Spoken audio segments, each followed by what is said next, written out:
Hey guys, tonight we're stepping back in time, all the way to a place where prophecies weren't just folklore, but a very real and very terrifying threat.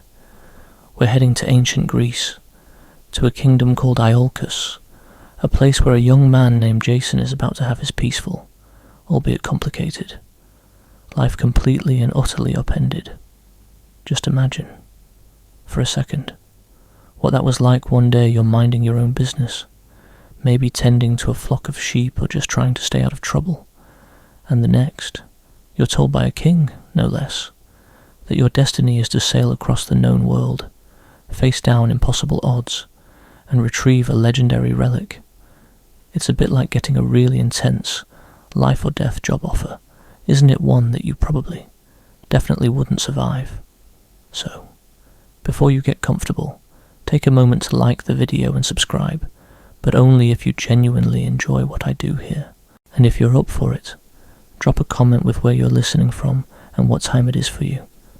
Now, dim the lights, maybe turn on a fan for that soft background hum, and let's ease into tonight's journey together. You're Jason. You've just walked into the city of Iolcus, a place that feels both like home and a complete trap. It's a bustling port city, the air thick with the smell of salt and the sound of merchants haggling. You've spent your entire life in exile, raised by a centaur named Chiron, a wise old creature who taught you everything from hunting to the rudiments of medicine. He was your father figure, your teacher, your everything, but now you're an adult, and the time has come to reclaim what is rightfully yours. Your father, Aeson, was the rightful king of Iolcus, but his half-brother, Peleus, usurped the throne and has ruled ever since. Peleus, a paranoid and deeply superstitious man, received a prophecy that warned him to beware the man with one sandal. You're not wearing one sandal. No, you're missing one. You lost it while helping an old woman cross a swollen river. That old woman, by the way, was the goddess Hera in disguise, and her accident was a test you passed. Of course, but you don't know that yet. All you know is that you have one foot bare, and you're walking right into the king's court, fulfilling a prophecy you don't even know exists. The tension in the throne room is palpable. Peleus is a man of nervous energy, his eyes darting around the room, constantly looking for a threat. He sees you, this stranger with a single sandal, and his blood runs cold. He asks you your name and your purpose. You, with the confidence of a man who knows his own bloodline, declare your lineage and demand your rightful throne. It's a bold move, a foolish one maybe, but it's the only move you have. Peleus, however, is not a fool. He can't kill you outright, not with the gods watching. Instead, he hatches a plan, a twisted, cunning scheme. He tells you he'll give you the throne, but only on one condition. You must retrieve the Golden Fleece from the distant, mysterious land of Colchis.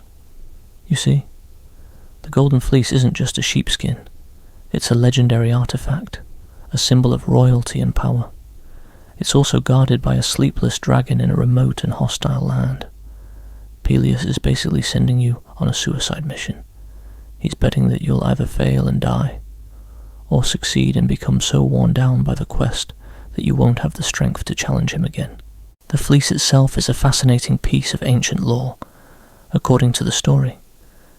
It came from a golden ram sent by the god Hermes to save a pair of royal children, Phrixus and Helle. From their wicked stepmother, Helle fell into the sea and drowned. That's where the Hellespont gets its name, but Phrixus made it to Colchis, where he sacrificed the ram to Zeus and gave the fleece to King Aeetes, who hung it in a sacred grove. The historical debate, however, still rages over whether the legend is rooted in a real, ancient practice. Some scholars argue that the tale might be an allegory for a real-life method of panning for gold. Ancient peoples in places like Georgia, the modern country where Colchis was supposedly located, would use sheep fleeces to catch gold dust from mountain streams. So, the Golden Fleece might not have been a magical artifact at all, but a very valuable, gold-encrusted sheepskin.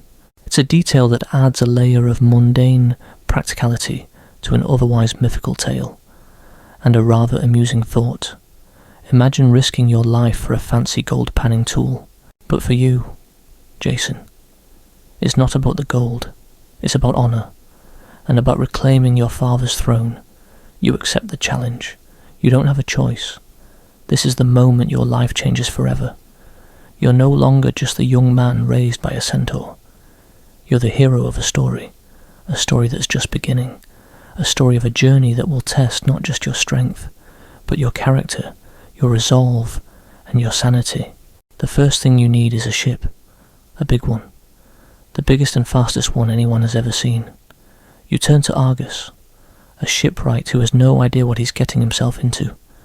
With the help of the goddess Hera, remember that old woman you helped. She's a powerful ally. Now you begin the construction of the Argo, named after its creator. The ship is a marvel of engineering, a masterpiece of ancient shipbuilding. It's a project that consumes you, a physical manifestation of your desperate hope. Every plank you nail, every mast you raise, is a step closer to a destination you're not sure you'll ever reach. The ship itself has its own unique, somewhat creepy, feature at the prow. Hera places a piece of wood from the sacred oak of Dodona, a talking tree. It's a detail that many modern historians and folklorists still debate. Was this a literal talking piece of wood, or a poetic way of saying the ship was divinely guided? Whatever the case, it's a constant, unsettling presence, a disembodied voice of advice and warning that whispers to you in the dead of night. It's like having a backseat driver who knows the future, a very unhelpful, cryptic backseat driver. The construction of the Argo is a public spectacle. People come from all over to see this monumental project.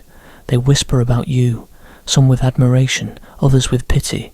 You're the man on a mission, a hero in the making, but you're also a man who's been sent to his death. You can feel the weight of their stares, the pressure of their expectations. It's a heavy burden, one you carry every time you lift a hammer or give an order. It's a lonely kind of fame, the kind that comes with a silent countdown clock once the ship is built. Your next task is to gather a crew. You need heroes, men of extraordinary skill and courage, and you get them. Oh, boy, do you get them? Your call goes out across Greece, and a cast of characters straight out of a blockbuster film show up on your doorstep. There's Heracles, the son of Zeus, a man of impossible strength but equally impossible temper. He's a walking, talking force of nature, and his presence alone is both a comfort and a terrifying liability. You also get Orpheus, the legendary musician, whose lyre can charm beasts and soothe the savage heart. He's the emotional centre of your crew, a man whose music will become a vital tool in your journey. We'll get to that. You also get Castor and Pollux, twin sons of Zeus. Pollux is a champion boxer, and Castor is a master horseman. Then there's Telamon, the father of the great Ajax, a warrior of immense skill and pride, and Atalanta, a huntress who is as fast and strong as any man, a detail that many of the other heroes find both impressive and deeply unsettling. There's also the seer Idmon and the pilot Tiphys, both vital in their own ways. It's a roster of all-stars, a super team of Greek heroes. But here's the thing about super teams, they're full of egos, and a ship full of egos is a recipe for disaster.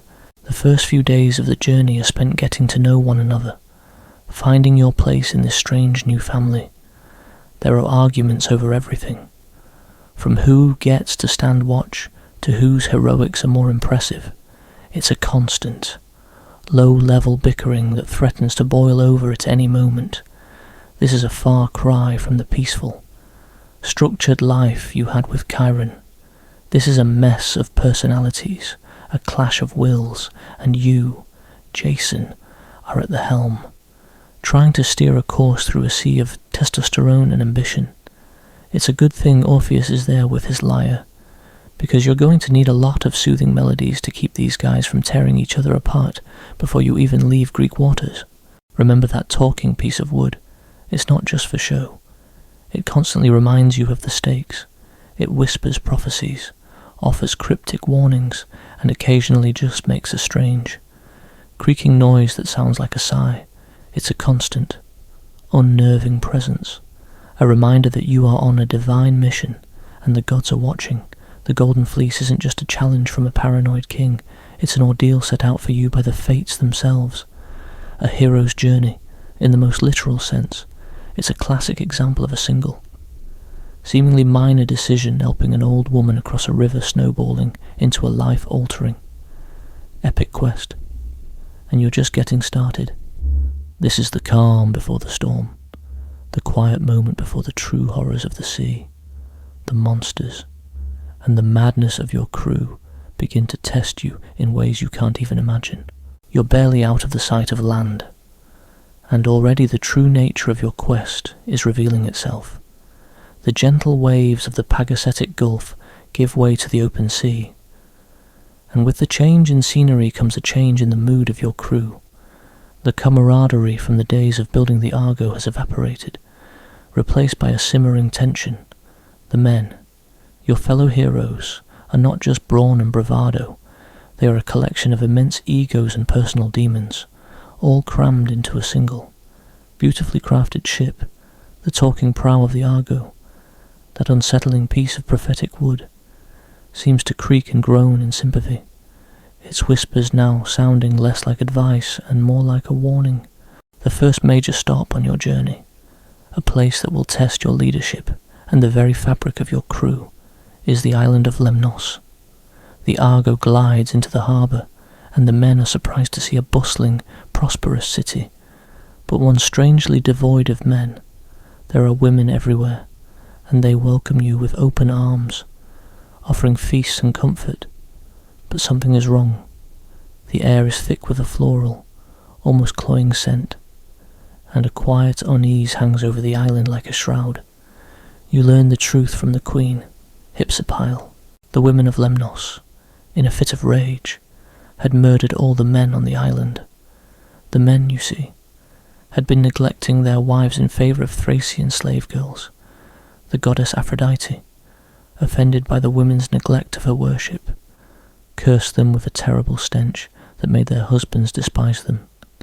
In a gruesome act of retribution, the women, led by their queen, slaughtered every single man. It's a truly horrifying piece of history, and the historians still debate whether the myth is an echo of an actual historical event, a ritualistic killing, perhaps, or a collective uprising, or simply a cautionary tale about the dangers of divine retribution and female wrath. Whatever the truth, it's a macabre detail that adds a layer of darkness to your otherwise glorious quest, and you've walked right into the middle of it. Your crew, being men of a certain age and disposition, are easily charmed by the women of Lemnos. They forget all about the Golden Fleece, all about your mission, all about the dangers that lie ahead. They feast, they drink, and they settle in, each hero taking a Lemnian woman for his own. You, Jason, are caught in a difficult position. On the one hand, you're the leader of this expedition, and you know this is a dangerous distraction. On the other hand, you can't exactly force Heracles, a man who has already wrestled a lion and killed a hydra, to get back on the ship. The situation becomes a microcosm of your entire journey. The heroes are more interested in personal gratification than in the collective good. Months pass. You are lulled into a false sense of security. The island is beautiful, the women are kind, and the food is delicious. You have to admit, it's a nice change of pace from the cramped confines of the Argo, but the whisper from the talking prow, the voice of the prophetic oak, begins to grow louder, more insistent. It tells you that time is running out, that you are forgetting your purpose. It's a constant, nagging reminder that this idyllic interlude is a trap. It's a bit like when you're on vacation, and you keep getting that one work email you can't quite ignore. It's Heracles, of all people, who breaks the spell. He stands up one day, his massive frame a towering presence in the midst of the merriment. And he gives a speech.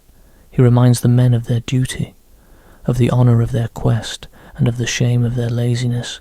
It's a truly epic, fiery speech, and it works. The men, shamed and re-energized, remember their purpose, you, as their leader. Finally have the momentum back. It's a strange role reversal. The one man you worried would be the most difficult to control is the one who puts everyone back on track. You leave Lemnos, but not without some lingering consequences. Many of the heroes have fathered children there, a detail that will become part of the island's legend. You too have a brief dalliance with the Queen, Hypsipyle, and a son is born from it. These are not just fleeting romances. They are a sign of the hero's flawed nature, a lack of discipline that will haunt them later in the story. They are not the pure, noble heroes of myth. They are human, all too human, with all the accompanying weaknesses. The Argo sails on, a renewed sense of purpose filling the sails. Your next major stop is the land of the Doliones, a people who live at the foot of a mountain. Their king, Cyzicus, is a young and welcoming ruler. He hosts you and your crew, offering them food and shelter, and they are treated with great respect. The Doliones are a gentle people, and the stopover is a pleasant, peaceful one. It's a much-needed break after the drama of Lemnos. It's almost too good to be true. And of course it is. As you leave the land of the Doliones, a terrible storm blows up, a violent tempest that drives the Argo back to the same shore. You land in the dead of night, in a different part of the coast, and you don't recognize your surroundings, the Doliones, not recognizing you or your ship in the dark, mistake you for a raiding party of giants, their traditional enemies. The two groups, in the darkness and confusion, fight a bloody battle, you and your crew, thinking you are defending yourselves against an unprovoked attack. Fight with all your might. It's a brutal, chaotic fight. It's only in the morning, when the sun rises, that the full horror of what has happened is revealed. You are not fighting giants. You are fighting the very people who had welcomed you with open arms. You see the face of King Cyzicus among the dead, and the realization hits you like a blow to the chest. You have killed your host, a kind and generous man who had done nothing to harm you. The joy of having escaped the storm is replaced by a gut-wrenching grief. You, the hero on a quest for glory, have become a killer, an instrument of fate's cruel humour. The Doliones mourn their king, and you and your crew, in a gesture of deep remorse, help them with the funeral rites. It is a moment of profound sadness, a testament to the unpredictable, cruel nature of fate. You are not just fighting monsters on this journey. You are fighting misunderstandings, bad luck, and the very darkness of the human heart. The entire episode is a stark reminder that even with the best of intentions, you can still become a villain in someone else's story. It's a real downer, a mood killer of epic proportions. As you sail on, the weight of this tragedy hangs over the Argo. There's a quietness on the ship now, a somberness that wasn't there before. The bickering has stopped, replaced by a quiet contemplation. The heroes are no longer so full of themselves. They've seen what they are capable of in the dark, and it's a chilling sight. The talking pro, in a low, mournful tone, whispers about the inevitability of fate and the smallness of man in the face of it. It's a genuinely creepy and very sad moment in your journey, a moment that changes the heroes from arrogant demigods to humbled men. You've learned two important, interconnected lessons so far. First, your crew is as much of a threat to the mission as any monster or god. Their desires, their egos, their short-sightedness are a constant danger. And second, the world is not a simple place of good and evil. You are not just a hero fighting villains. You are a man caught in a web of circumstance, where even your victories can feel like defeats. This quest is not a straightforward path to glory. It's a messy, complicated journey through the grey areas of morality, a road paved with good intentions and horrifying consequences. This is a far cry from the simple story of a young man seeking his birthright.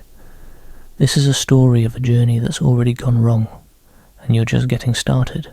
The sea is a fickle master, and your journey has already proven it, after the gut-wrenching tragedy at Cyzicus, where you and your crew unknowingly killed a kind king and his people. The mood on the Argo is sombre. The bickering has stopped, replaced by a quiet, shared guilt.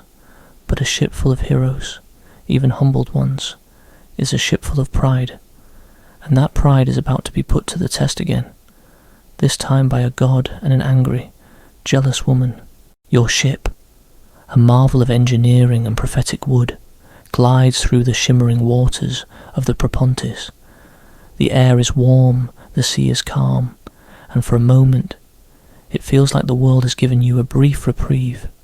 But fate, as you are learning, is not so kind. As you sail past a small island, the land of the Mysians, one of your crew, the young hero Hylas, is sent to fetch water. Hylas, a beautiful young man, is a companion to Heracles, a detail that is about to become a major complication. He is not just a crewmate. He is a beloved friend to the most powerful man on your ship. Hylas wanders inland, seeking a freshwater spring. He finds one, a clear, cool pool, but it is a sacred spring, a place where water nymphs, the naiads, reside. They are drawn to his beauty, to his youth, and to his innocence as he dips his pitcher into the water. They reach out, their hands made of liquid and longing, and pull him down into the depths. He is gone, just like that, vanished without a trace, swallowed by the earth and the water. You and the crew wait for Hylas to return, but he doesn't. Heracles, in a towering rage of grief and fury, goes ashore to search for him. He calls Hylas' name, his booming voice echoing across the hills and valleys. He tears up trees, rips stones from the ground. His grief a physical, destructive force.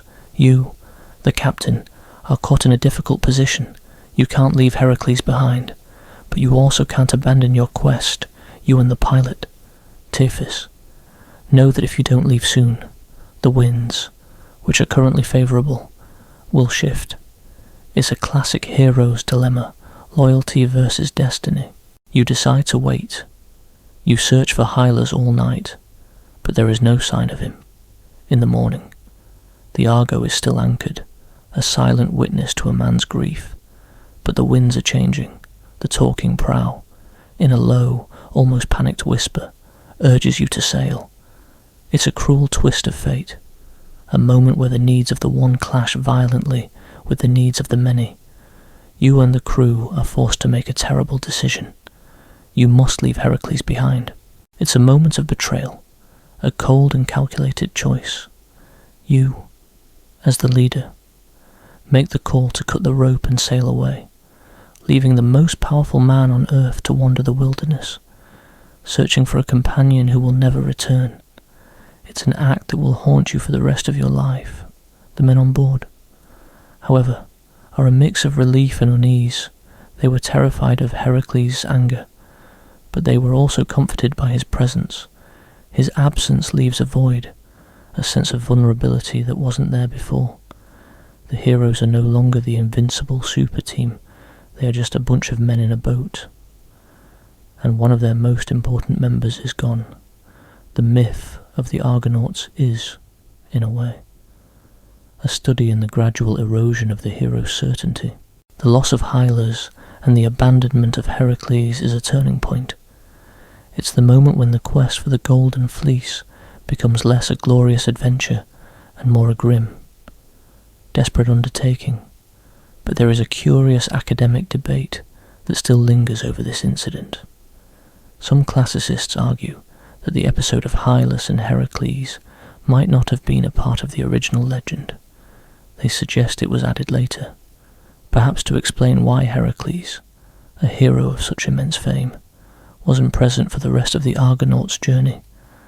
It's a plausible theory, but for you, Jason, It's a very real tragedy, a moment that changes the course of your journey and the dynamic of your crew. You sail on. The ghost of Heracles' fury, a constant presence in the back of your mind. Your next encounter is with the barbaric king Amycus, a monstrous figure with a reputation for savagery. He rules over the land of the Bebryces, and he has a terrible custom. He forces all strangers to fight him in a boxing match to the death. It's a brutal, pointless ritual, a demonstration of his power and cruelty. Your crew, your band of heroes, is ready for a fight. They're a bit like a group of guys who have been cooped up for a while and are itching to blow off some steam. And here's where one of your crew members, Pollux, the twin son of Zeus, steps up. He's a champion boxer, a man of immense skill and strength. He accepts the challenge, a look of grim determination on his face. The fight is a spectacle, a brutal contest between two powerful men. Amycus is a giant, a brute force of nature, but Pollux is quicker, more skilled, and has the favour of the gods. He dodges Amycus's wild swings, landing blow after blow, a flurry of punches that leave the king battered and bruised. The fight ends when Pollux delivers a final, devastating blow, killing Amycus. The Bebryces, seeing their king fall, descend on the Argo in a rage, a mob of angry, grieving people. You and your crew, battle-hardened and united in the face of a common enemy, fight them off. It's a quick, bloody skirmish, a moment of primal violence. You win, of course, but the victory feels hollow. You've left another trail of death in your wake. The quest for the Golden Fleece is becoming less about finding a treasure and more about a brutal, bloody pilgrimage. It's a bit like taking a road trip, but every stop is a bar fight. The talking prow of the Argo offers no comfort. Its whispers are now less about prophecy and more about the grim reality of your journey. It reminds you that the gods are watching, and their games are not always fair. You've already lost a man, and now you've killed a king, and you're not even halfway to your destination. The quest is a relentless, unforgiving force, and you are just a pawn in its grand design. This is a journey that is not just taking you across the sea, it's taking you to the very limits of your humanity, forcing you to make choices that you will have to live with for the rest of your life. It's a bit like a really bad credit card bill. The consequences just keep piling up. As you sail away from the land of the Bebryces, you look out at the endless expanse of the sea.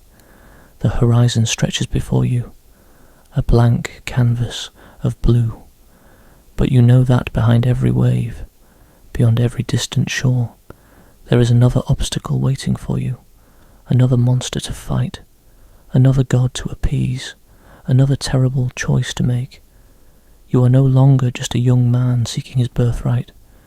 You are a man on a mission, and the mission is slowly but surely destroying you, one tragic stop at a time.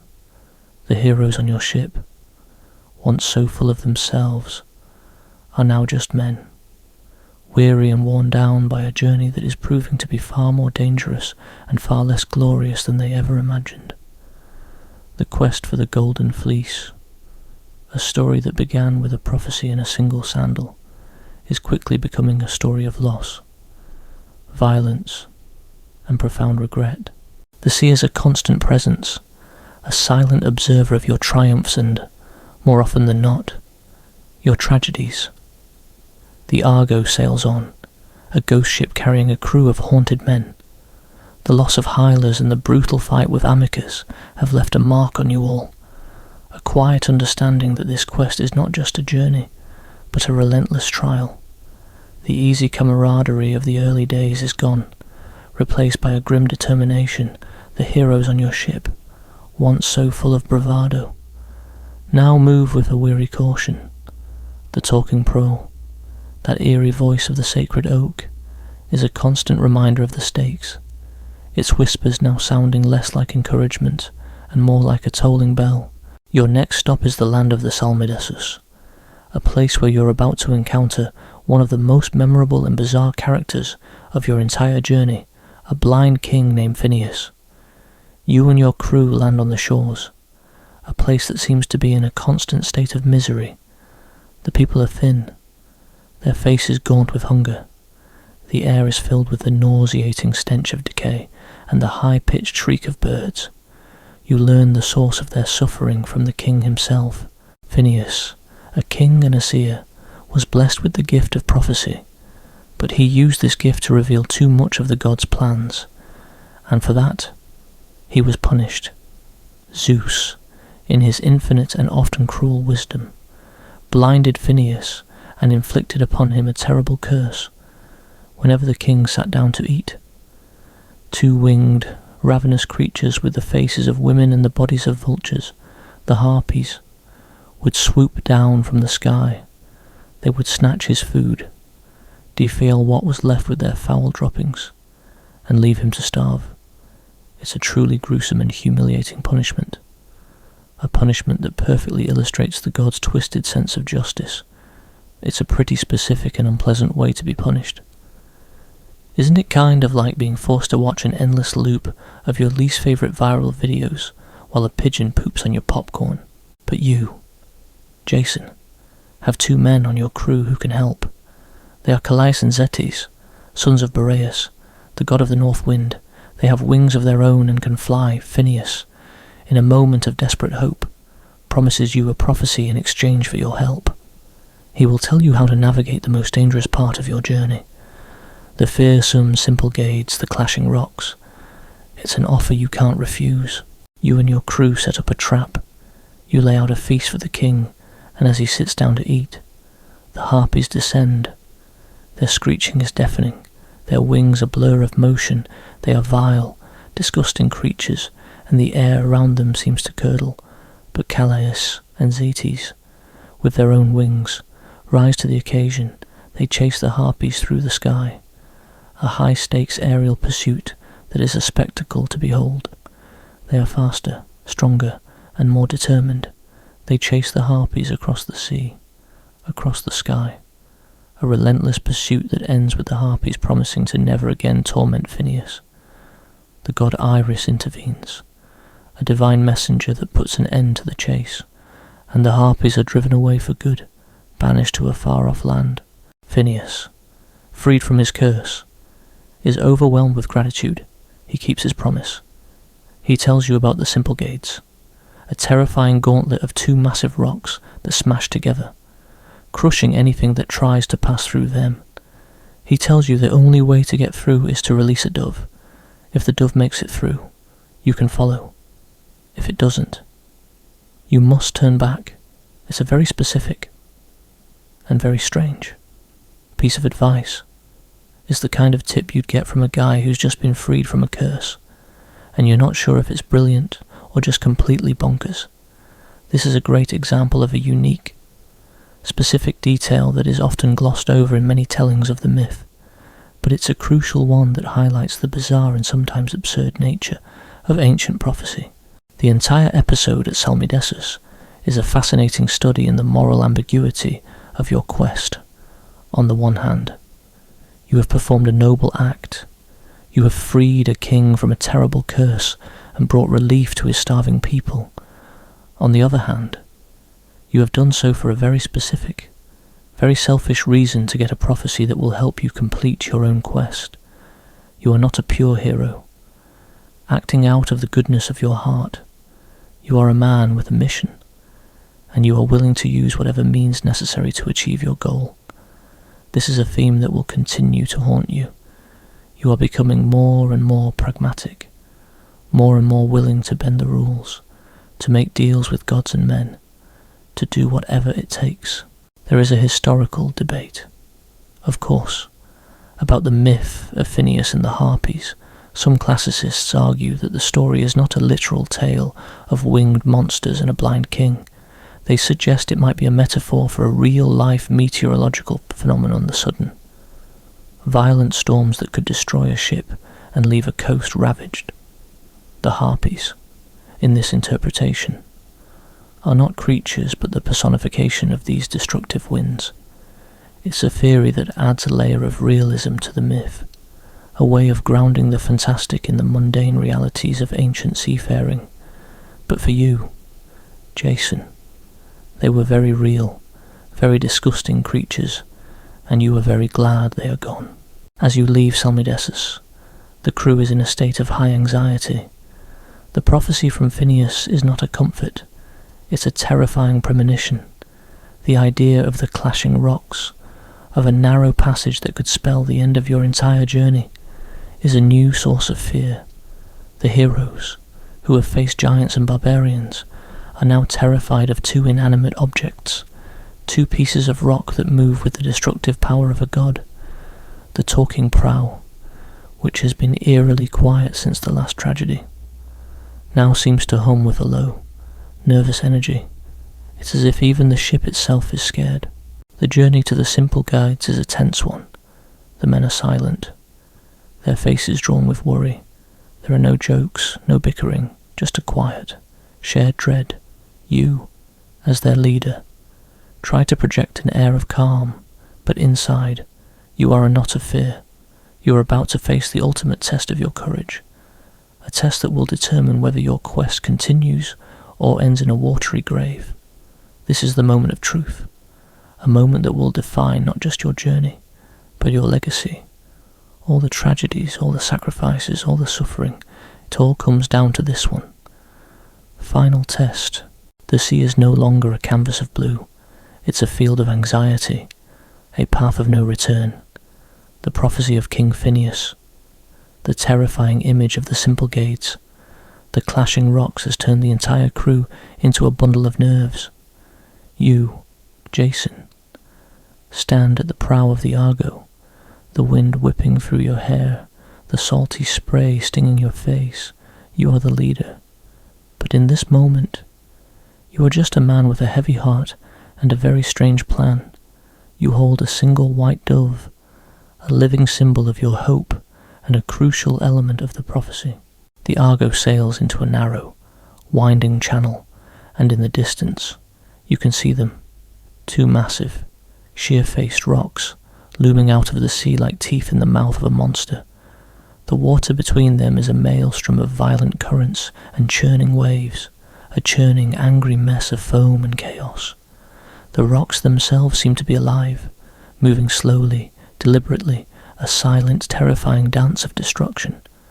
They are not just rocks, they are the physical manifestation of your greatest fear, a final, unyielding obstacle that could end your quest and your life in an instant.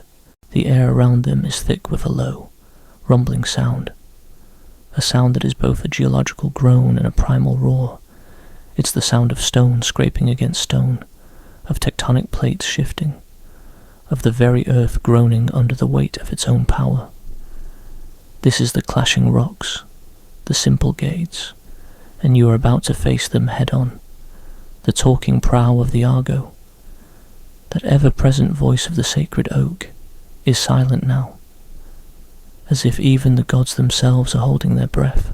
You turn to your crew, their faces a mixture of fear and grim resolve. You give the order, a single, terrifying command. You release the dove. The little white bird, with a flutter of wings, takes flight. Soaring into the narrow passage between the rocks, time seems to slow down.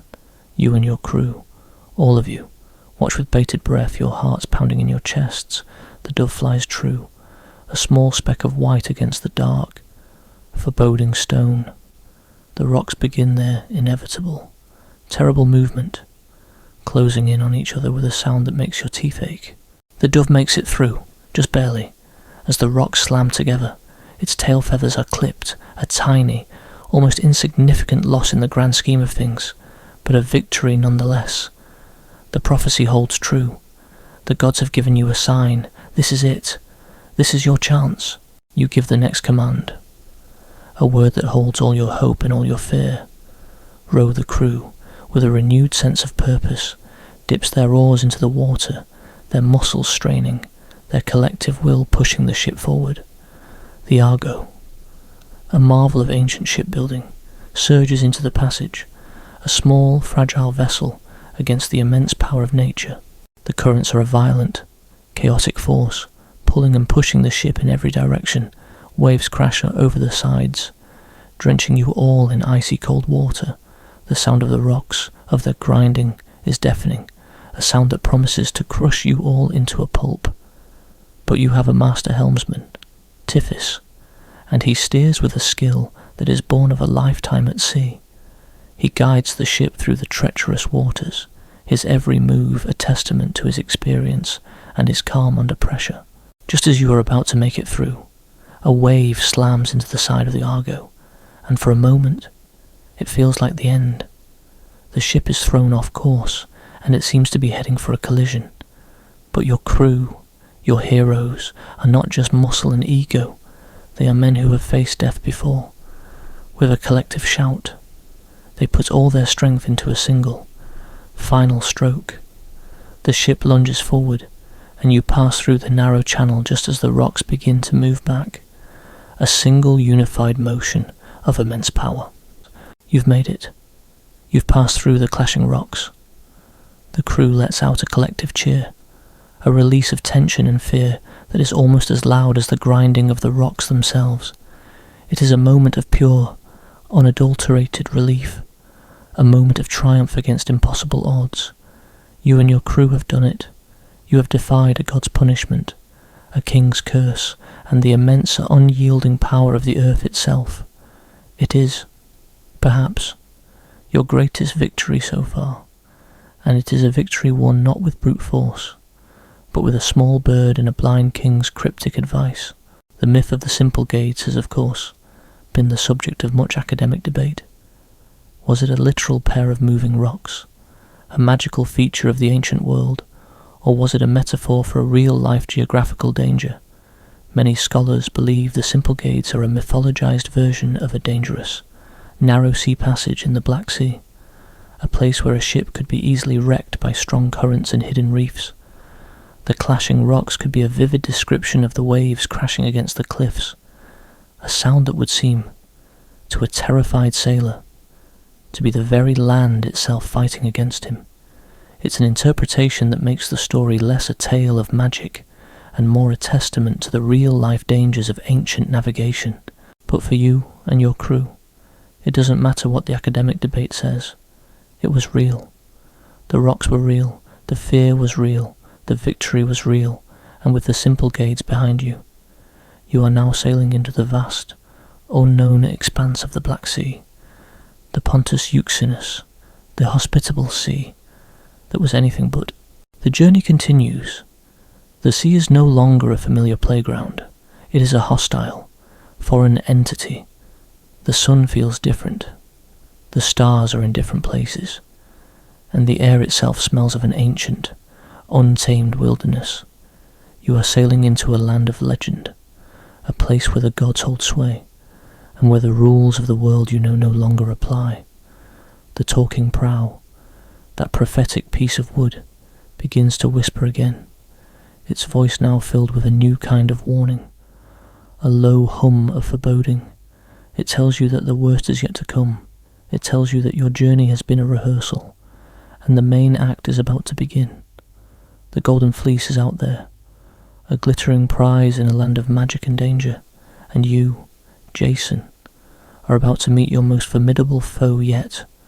Not a giant, or a barbarian, or even a pair of clashing rocks, but a cunning and ruthless king, a sorceress, and the terrible, dark secrets of your own ambition. The vast unfamiliar waters of the Black Sea stretch out before you, an endless expanse of blue that feels less like a path and more like a void. The air is different here, colder, with a raw, untamed quality. You're in a new world, a world of legends and magic, and the old rules of Greece no longer apply. The talking prow of the Argo, that ever-present voice of prophecy and foreboding, has fallen silent. It's a chilling quiet, a silence that speaks volumes, as if the ship itself is holding its breath. You sail for days, weeks, a relentless journey through a sea that seems to have no end. You see new lands, new peoples, new dangers. You pass by the land of the Amazons, a fierce tribe of warrior women who shoot arrows at your ship as you sail by. A fleeting glimpse of a world that is both terrifying and fascinating. You pass by the island of the Sirens, those beautiful, dangerous creatures whose songs can lure sailors to their deaths on the sharp rocks. But you have Orpheus, the legendary musician, on your side.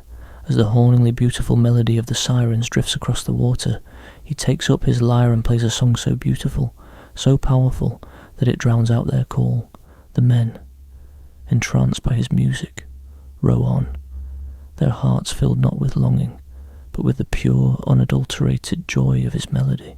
It's a brilliant and genuinely clever solution to a classic mythological problem. But the real challenge, the true test of your courage and your resolve, is waiting for you at the end of this long, arduous journey.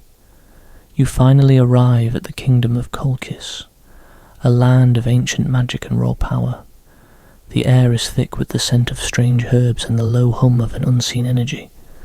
The city of Colchis is a marvel, a place of immense wealth and power, a kingdom that has stood for centuries, built on a foundation of magic and fear. The king of Colchis is Aeetes, a man who is not to be trifled with. He is a son of the sun god Helios and a master of powerful, dark magic. He is a king who rules with an iron fist. His power absolute, his cruelty legendary. He is not a man who will simply hand over the Golden Fleece. No matter how noble your quest, he sees you not as a hero, but as a threat. He sees you as a thief, a desperate man trying to steal his most prized possession, and he is right. You are here to take what he holds dear, and he will not give it up without a fight. You and your crew, a ragged band of weary heroes, are led into the city and brought before the king. Aeetes is a striking figure, his golden eyes reflecting the light of the sun, his face a mask of cold, imperious power. He listens to your story, your claim to the throne of Iolcus, your desperate plea for the fleece, but there is no pity in his eyes, only a cunning, calculating gaze. He agrees to give you the fleece, but on one condition. You must complete a series of impossible tasks, a series of trials designed not to test your strength, but to ensure your failure. It's a classic king in a fairy tale move, a way of giving a hero a chance, while secretly ensuring he has no chance at all.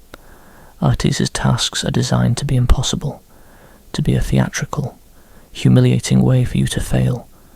He wants to see you break. He wants to see you die.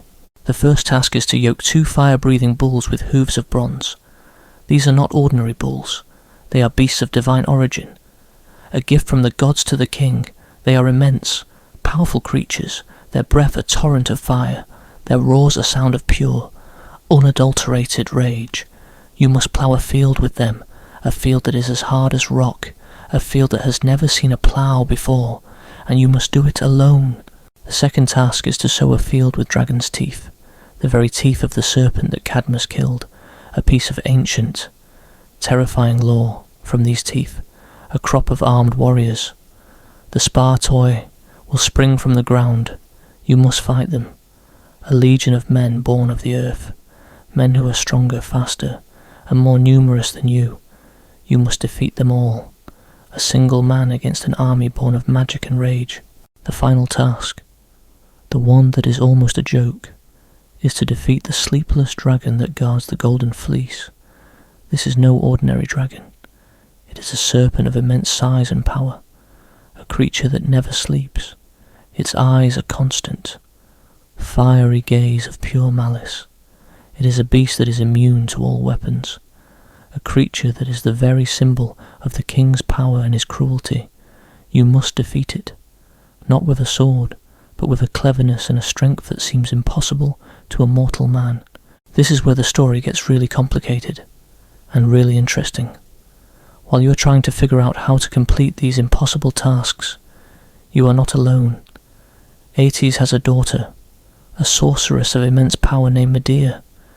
She is a woman who, with one look, can make a man's blood run cold.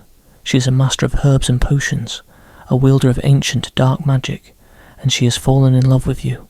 It's a strange kind of love, a sudden, all-consuming passion that is fueled by the gods themselves. Hera, the goddess who has been a constant, albeit unseen, ally, has orchestrated this. She knows that you cannot complete these tasks on your own. She knows that you need a woman with magic, a woman who can bend the rules of the world to your will. She has put a spell on Medea, a spell that makes her fall in love with you, a spell that makes her willing to betray her father, her family, and her entire kingdom for you. Medea is the classic example of a femme fatale in ancient myth, a powerful and dangerous woman who uses her magic for love and betrayal. She comes to you in the dead of night, her eyes shining with a strange, fierce light. She offers you her help, her magic, her power. She offers you the means to complete the impossible tasks. She gives you a magical ointment that will protect you from the fire-breathing bulls. She gives you advice on how to defeat the Spartoi. She gives you a potion that will put the dragon to sleep. But her help comes with a price. You must promise to marry her. You must promise to take her with you back to Greece, to make her your queen. It's a deal with the devil. A bargain that will have a terrible bloody price. You, a man who has already seen so much death and destruction, a man who is weary and desperate. Make the promise. You agree to her terms, to her conditions, to a future that you can't even begin to imagine. The quest for the Golden Fleece, a story that began with a prophecy and a journey, has become a story of love, betrayal, and dark magic. You are no longer just a hero on a mission. You are a man in a pact with a powerful, dangerous sorceress. The stakes have never been higher, and the consequences of your actions have never been more dire. The fleece is within your grasp, but the price you are about to pay for it is something you will have to live with for the rest of your life. This is the moment where the story turns from a grand adventure into a dark, psychological thriller, a journey into the heart of a kingdom ruled by fear and a woman ruled by a desperate. Magical love. The morning air in Colchis is thick with the scent of wild herbs and the metallic tang of fear. You, Jason, stand in the centre of a wide field, the eyes of King Aeetes and his entire court watching you from a distance. The sun is a merciless eye in the sky, and you can feel its heat on your skin. A heat that is nothing compared to the fiery breath of the monsters you are about to face. Medea's magical ointment, the one she gave you in the dead of night, has been applied to your body. It feels like a second skin, a cool, protective layer that hums with a strange, magical energy. You are ready as you can be. The two bulls are brought out. They are immense, powerful creatures, their bronze hooves scraping against the hard ground, their breath a series of fiery exhalations that blacken the air around them. Their eyes are a malevolent red, a reflection of the fire that burns within them. They are a sight to behold, a spectacle of a god's creation, and a very real, very dangerous problem for you. But you are not just a man anymore. You are a man with a secret weapon, a sorceress's magic coursing through your veins. You approach the bulls, your heart pounding in your chest, but there is no fear.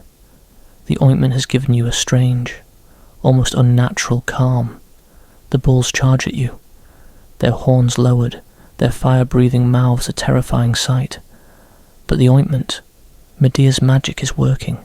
The fire passes over you, a wave of heat that you can feel, but that does not burn. The bull's hooves, their immense weight and power, do not crush you. You are, for a brief, magical moment, invincible, with a strength that is not your own. You grab the bulls by their horns, their thick, heavy necks straining against your grip. They are a force of nature, a tempest of muscle and rage. But you are a man with a purpose, a man with a promise to keep. You wrestle them, not with brute force, but with a cleverness and a determination that surprises even you. You manage to force the yokes onto their necks. The heavy wooden bars are final, humiliating defeat for the beasts, the crowd, the king, They are all silent, watching in stunned disbelief. You, a mere mortal, have accomplished the impossible. Now comes the second task. You must plough the field, a field that is as hard as rock, a field that has never been touched by a plough before. The bulls, now yoked and submissive, pull the plough with a strength that is immense and terrifying. The plough blade, a heavy piece of iron, cuts through the earth with a sound that is both a tearing of fabric and a grinding of stone. You walk behind them, your hands on the plough handles, your back aching, your muscles straining. It is a grueling, back-breaking task, a test of endurance that is almost as hard as the bulls themselves. But you push on, a single man against the might of two fire-breathing monsters. You finish the task, a long, lonely furrow cut into the unforgiving earth, and you turn to the next part of your trial. You take the dragon's teeth, the ancient, terrifying relics, and you sow them into the furrows you have just ploughed. The ground, as you do, begins to rumble. It's a deep, unsettling sound, a sound that promises violence and blood from the earth. A crop of men begins to grow, their bodies made of muscle and bone, their faces a mask of rage. These are the Spartoi, the sown men, a legion of warriors born of the dragon's teeth. They are a sight to behold, an army of death rising from the ground, their weapons in their hands, their eyes fixed on you. This is the true test, the moment where Medea's most crucial advice comes into play. You, a single man, cannot defeat an army. You cannot fight them with a sword, for they are too numerous, too strong. Instead, you must use their own rage against them. Medea told you to throw a stone into their midst, to cause a distraction, to make them fight each other. It's a brilliant and genuinely clever solution to a problem that seems impossible. It's a truth that many historians and military tacticians still debate today. Is it better to fight your enemy with your own strength, or to use their own flaws against them? The myth of the Spartoi is, in a way, a timeless lesson in strategy. You take a large stone, a smooth, heavy rock from the field, and you throw it into the middle of the Spartoi. The men, their minds still clouded with the rage of their birth, see the stone, and they see a threat. They begin to fight each other, a chaotic, bloody skirmish that is both terrifying and mesmerizing to watch. They turn on their own kind, their weapons a blur of motion, their shouts a chorus of rage and confusion. You stand back, a silent observer, watching as the army that was meant to kill you destroys itself. It's a gruesome sight, a spectacle of self-destruction. But it's a victory, a hard-won victory that you owe to a woman and her magic. The king and his court, watching from a distance, are in a state of shock. They have never seen anything like it. They have never seen a man accomplish the impossible, not once, but twice. You have proven yourself. You have completed the tasks. But the king is a man of his word, but only to a certain extent. He has no intention of giving you the fleece. He is a king who rules with fear, and he will not be seen as a man who can be outsmarted by a foreigner. He sends his men to attack the Argo, to destroy your ship and your crew, to kill you all and keep the fleece for himself. He is a man who knows that a promise is a weapon, and he is not afraid to break it. But Medea is one step ahead of him. She comes to you, her face a mask of fear and determination. She tells you of her father's betrayal, of his plan to kill you all. She tells you that you must act now, that you must go to the sacred grove and take the fleece, before it is too late. The final test is not a test of strength or wit, but a test of faith, a test of your willingness to trust a sorceress, a woman who is willing to betray her own family for you. You and Medea, in the dead of night, go to the sacred grove, a place of ancient magic and power. The air is thick with the scent of sacrifice, of blood in all power. In the centre of the grove, hanging from a sacred oak tree, is the Golden Fleece. It is a sight to behold, a shimmering, beautiful thing, its golden fibres catching the moonlight. It is a symbol of power, of royalty, of a journey that has been long and arduous, but it is not unguarded. The sleepless dragon, the final, terrifying beast of the king's trials, is there. Its immense body coiled around the tree, its eyes a fiery, unblinking gaze of pure malice. Medea, your sorceress, your lover, your saviour, has one final piece of magic. She takes a vial of a potent sleeping potion, a concoction of herbs and magic that is meant for a god. She chants a spell, a low, mesmerizing melody, and the dragon, a creature of immense power, begins to succumb. Its fiery eyes begin to close, its immense body begins to sag, and it falls into a deep, magical sleep. The dragon, the final, insurmountable obstacle, is vanquished not with a sword, but with a song and a potion. You, Jason, take the fleece, the symbol of your quest, a treasure that has cost you so much. You and Medea, your sorceress, your accomplice, your love, run from the sacred grove, from the city of Colchis, from a king who will stop at nothing to get his treasure back. You are a thief now, a fugitive, a man on the run with a magical sorceress and a legendary treasure. The quest is over, but the journey has just begun, and the real price of the Golden Fleece is about to be paid, in blood, in betrayal, and in a love that is as dangerous as it is powerful. The flight from Colchis is a desperate, heart-pounding race against time. You and Medea, with the Golden Fleece tucked away in a sack, sprint through the dark, silent streets of the city. The only sound the pounding of your feet on the ancient cobblestones. The night air is cold, but your skin is hot with adrenaline. The city, which just hours ago was a place of impossible tasks and royal feasts, is now a hostile, unforgiving landscape of shadows and fear. You and Medea are fugitives, thieves in a king's court, and the penalty for your crime is death. You reach the Argo, where your crew is waiting, a band of heroes on the verge of mutiny. They are tired, scared, and want nothing more than to go home. You leap onto the deck, your heart a drum against your ribs, and show them the fleece, the shimmering, beautiful prize that has cost you so much.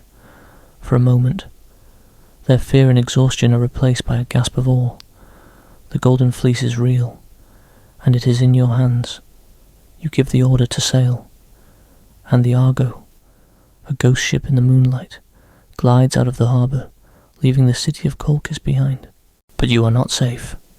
King Aeetes, your father-in-law-to-be and now your sworn enemy, has discovered your treachery.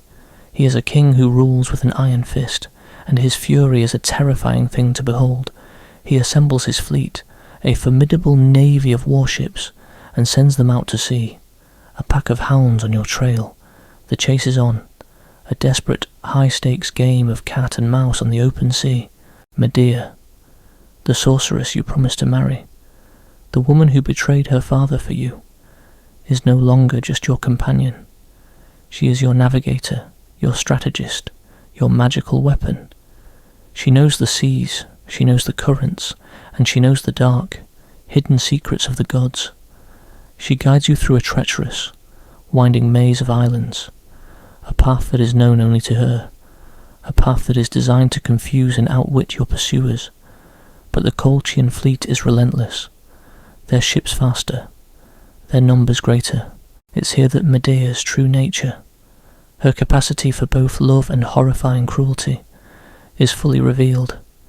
As the Colchian fleet gains on you, she hatches a plan, a twisted, brutal, and brilliant scheme that will stop them in their tracks. She has her younger brother, Absyrtus, on board with her. Why is he there? The ancient sources are a bit conflicted. Some say he came with her to help her, a gesture of familial loyalty.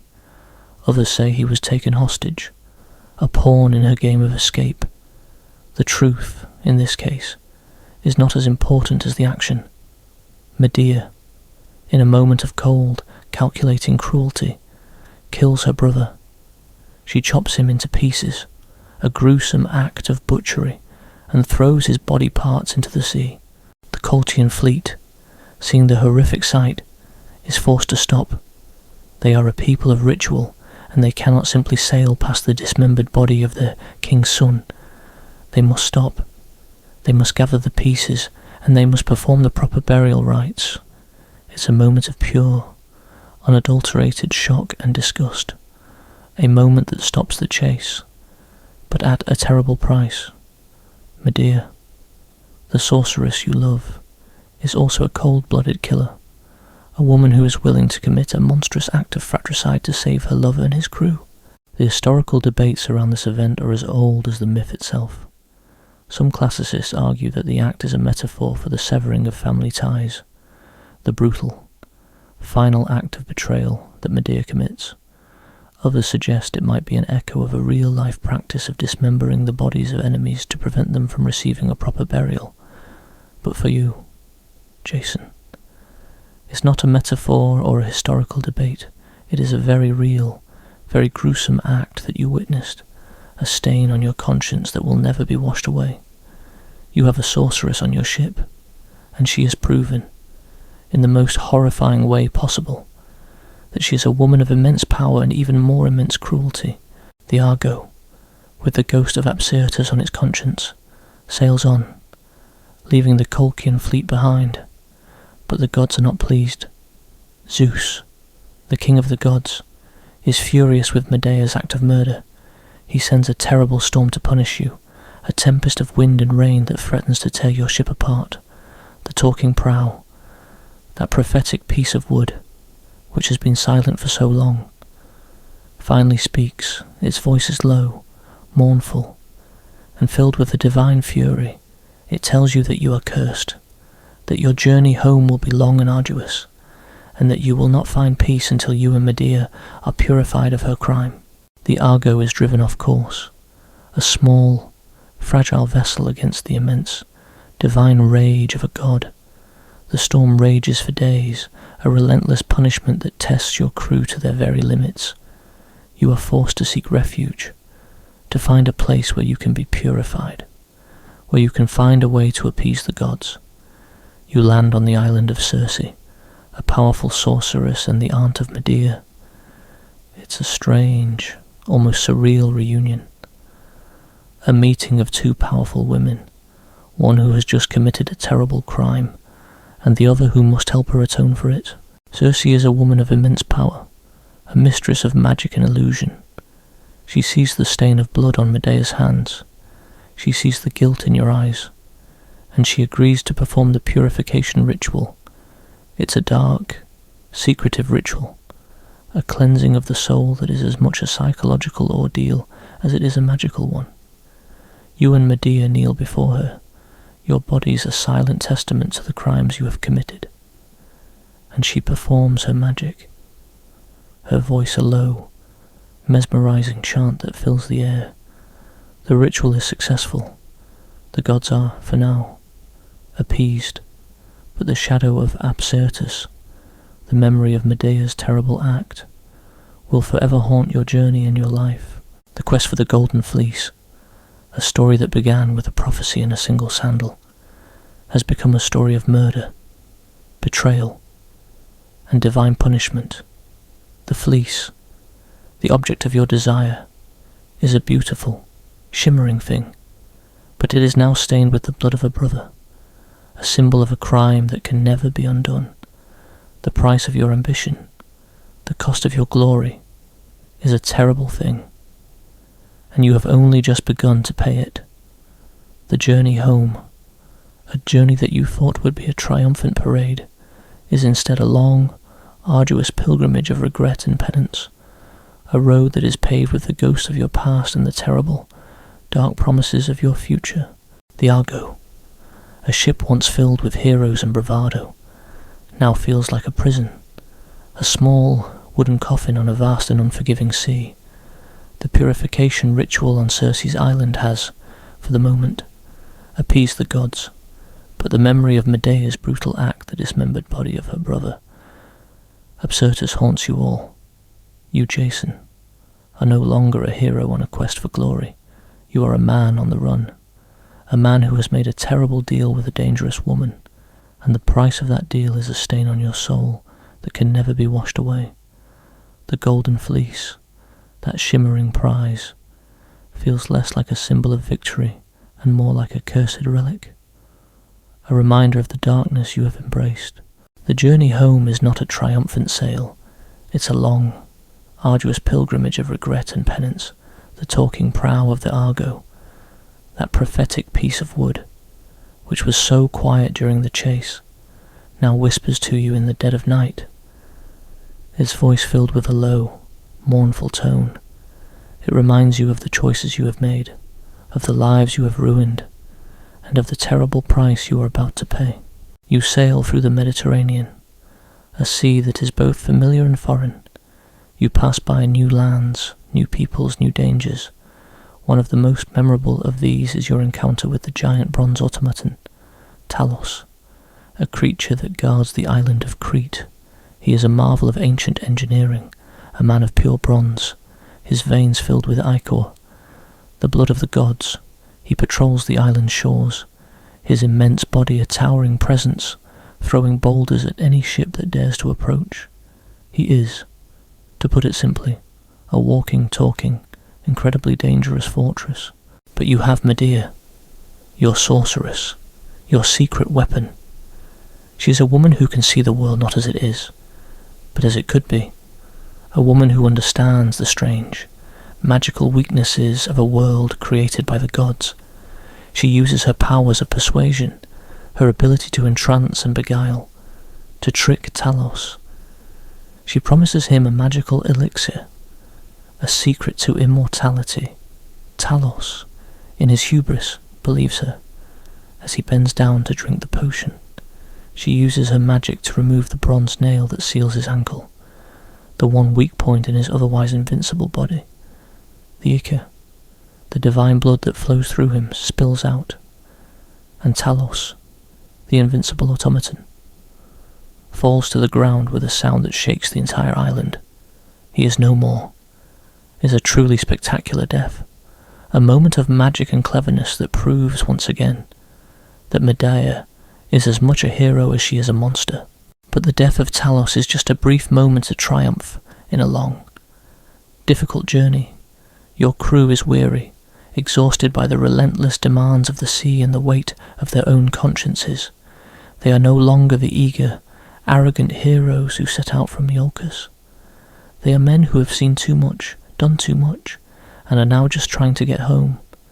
The food is running low, the water is scarce, and the ship, a marvel of ancient shipbuilding, is beginning to show the signs of wear and tear. The journey is taking a toll, not just on your bodies, but on your minds. And then there's Medea. She is not just a woman, she is a presence, a constant reminder of the terrible bargain you have made. She is fiercely protective of you, her love a possessive, almost suffocating thing. She is a woman who has given up everything for you, and she expects you to return the favour. She is a woman who is not afraid of death, of betrayal, of anything. She is a woman who is both your greatest asset and your most terrifying liability. The final leg of your journey is a surreal, almost dreamlike experience. You pass by the island of the Sirens again, but this time you are not prepared. Orpheus is sleeping, and the haunting, beautiful melody of the Sirens begins to fill the air. The men, their minds weary and their hearts full of longing, begin to listen. But Medea, in a moment of quick thinking and ruthless practicality, covers their ears with wax and ties you to the mast. You, the captain, the hero, are tied up, a captive on your own ship, a silent witness to a magic you can no longer control. The talking prow, that ever-present voice of prophecy and foreboding, whispers to you, its voice a low, mournful sound, a sound of regret and pity. It's a humbling moment, a moment that shows you that you are not in control, that you are just a pawn in a game of gods and magic. You finally arrive back in Iolcus, the city you left so long ago, but the city is not as you remember it. It is a place of quiet desperation, a place where King Peleus, the man who sent you on your quest, is still in power. his paranoia and his cruelty as strong as ever. He is old now, his face a mask of suspicion and fear, but his grip on the throne is as tight as ever. He sees you, the man with the Golden Fleece, the man who was supposed to die on a suicide mission, and his heart is filled with a cold, terrifying rage. He knows you have come for your throne, and he is not about to give it up. You, Jason, have done the impossible. You have retrieved the Golden Fleece. You have defeated monsters and outsmarted kings. You have sailed across the known world and returned with a legendary treasure. But the quest is not over. The journey home was just a preamble. The real battle, the final, most terrifying confrontation, is about to begin. It's not a battle of swords and shields. It's a battle of wits, a battle of betrayal, a battle that will pit you against a king who is just as cunning and just as ruthless as you. And you have a secret weapon, a woman who has proven, time and time again, that she is willing to do anything at all, to get what she wants. The quest for the Golden Fleece, a story that began with a prophecy and a journey, is about to end in a bloodbath of betrayal, revenge, and a final, horrifying act of a woman's rage. The city of Iolcus, the home you had longed for, the throne you had fought for, feels like a trap.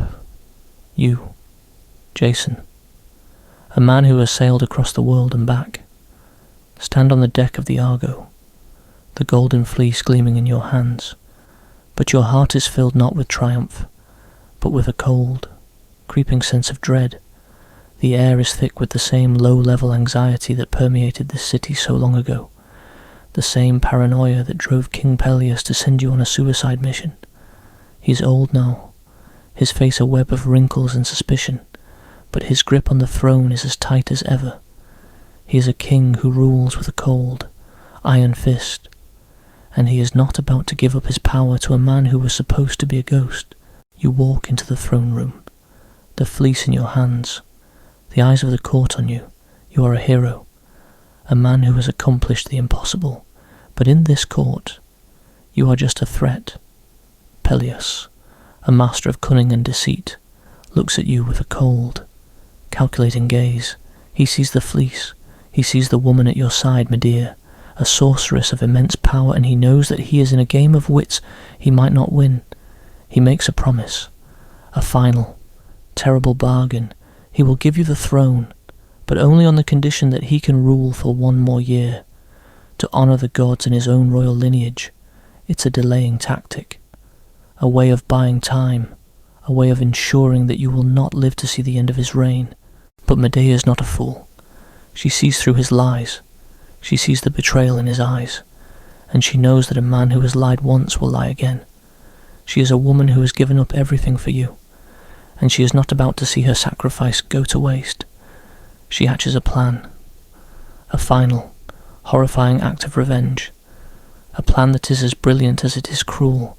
She is a sorceress, a wielder of dark magic, and she knows that the best way to defeat a man is not with a sword, but with his own fear, his own hubris and his own greed.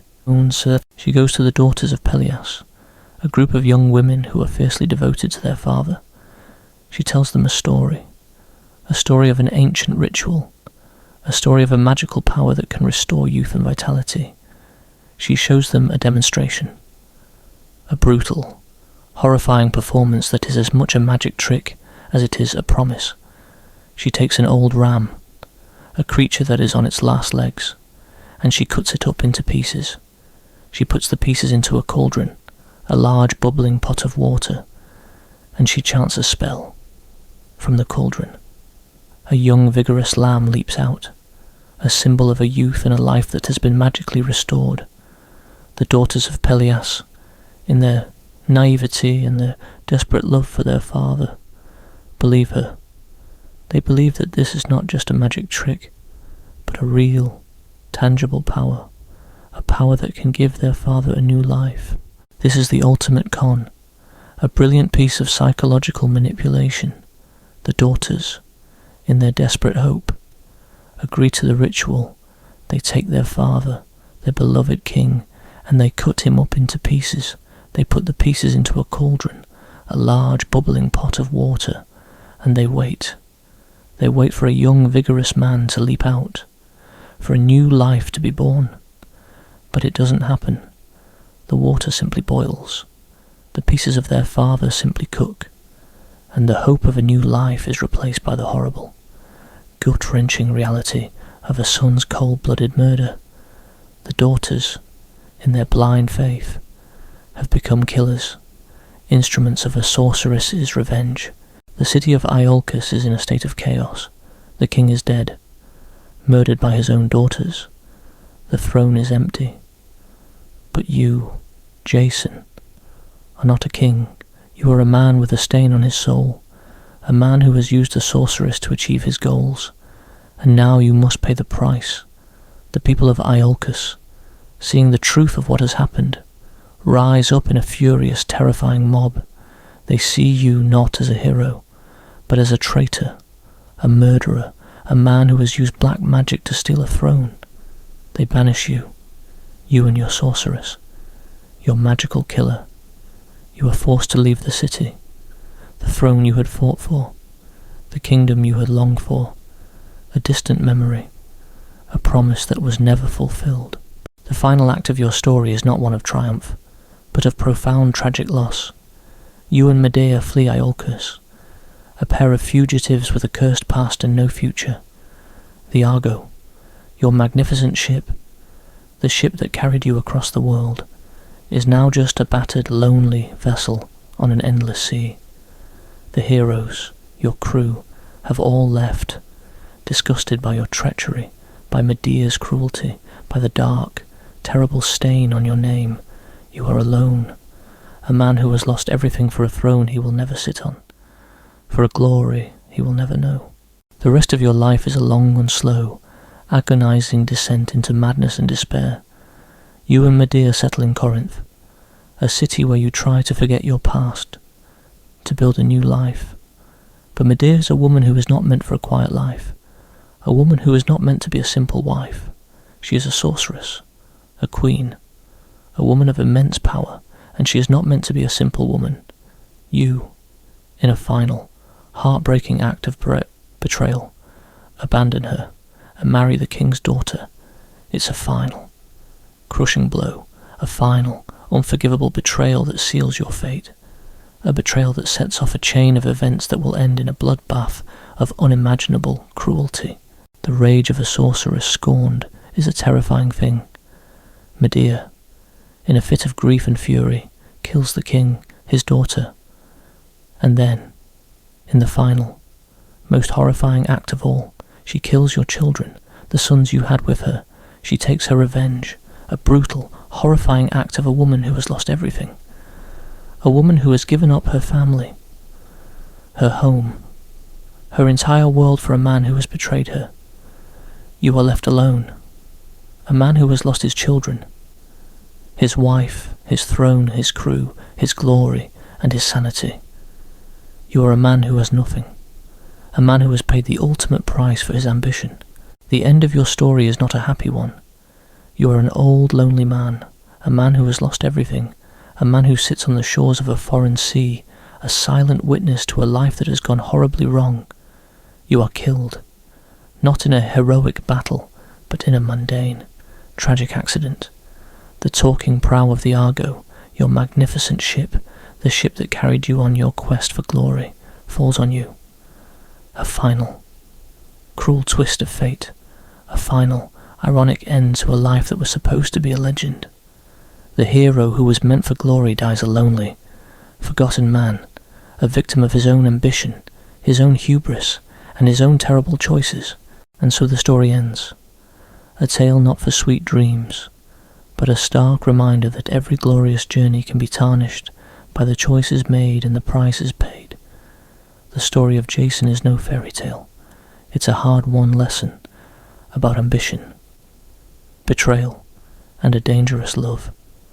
You've likely seen those final images of Jason, a lonely old man by the sea, and then the tragic accident with the very ship that carried him to both glory and ruin. Everything fades away now, distant and blurred, leaving only the gentle sound of the ocean and the steady hum of a fan. Just let these historical tales lull you to sleep. Don't worry about Jason's burdens, the curses, the prophecies, or the costs. They are all just stories from the past. Take a deep breath, close your eyes, a whole night awaits you.